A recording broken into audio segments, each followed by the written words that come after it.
આપણે ગુફા વાર્તા સાંભળી બરાબર એમાં દીપુ છે એ ઇંગ્લિશ શબ્દ બોલે છે good morning good evening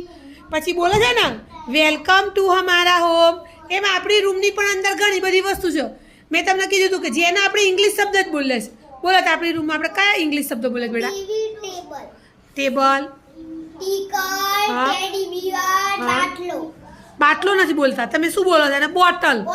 very good પછી તમે આના પણ શું કહો છો બુક બુક બોલે છે ને વેરી ગુડ બોલો હે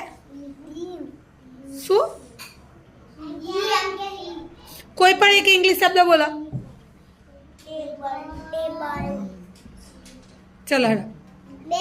બેગ આપણે કોઈ દિવસ તમે થેલો કહીને બોલો છો સ્કૂલ બેગ બોલો છો વેરી ગુડ